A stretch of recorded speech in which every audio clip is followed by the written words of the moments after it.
Hello everyone, আসসালামু আলাইকুম। Welcome to back my channel. আশা করি দূরের ও কাছের বন্ধুরা ভালো আছেন।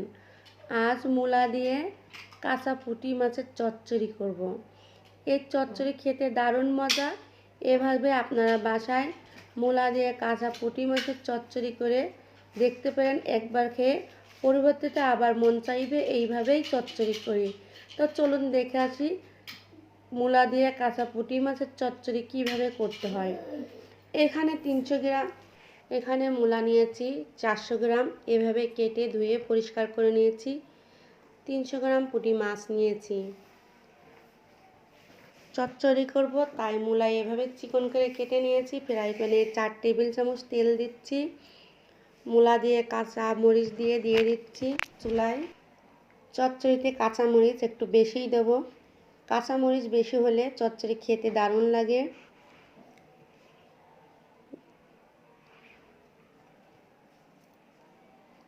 দিয়ে দিচ্ছি পুঁটি মাছ।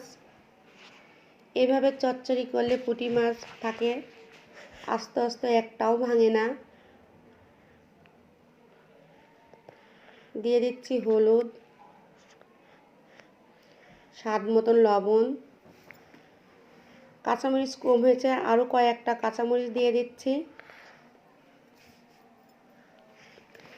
দিয়ে দিচ্ছি 1 চা চামচ সরিষা বাটা।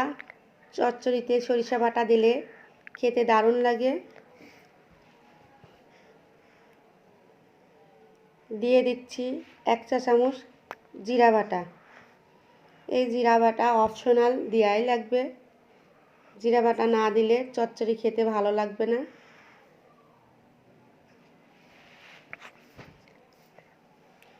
সব মশলা দিয়ে আমি মূলার সঙ্গে ভালো করে নেড়ে চেড়ে মিশিয়ে দেবো। দিয়ে দিচ্ছি পেঁয়াজ বাটা। ভালো করে নাড়াচাড়া দিয়ে মিশানো হলে এই চচ্চড়ি খেতে দারুণ লাগে। আমি খুব ভালো করে নাড়াচাড়া দিয়ে মিশিয়ে নিচ্ছি। দিয়ে দিচ্ছি মেজারমেন্ট কাপের 1 কাপ পানি। বেশি পানি দেবো না, আমি শুকনো শুকনো করে মূলা চচ্চড়ি করব, এই জন্য আমার বেশি পানি লাগবে না। চুলা রাখছি মিডিয়াম আছে। ঢাকনা উঠিয়ে আলতো হাতে নেড়ে দিচ্ছি, তা না হলে পুঁটি মাছ ভেঙে যেতে পারে। বেশি নাড়ব না, এক নাড়ায় আমার চচ্চড়ি হয়ে যাবে। আমার চচ্চড়ি প্রায় হয়ে আসছে।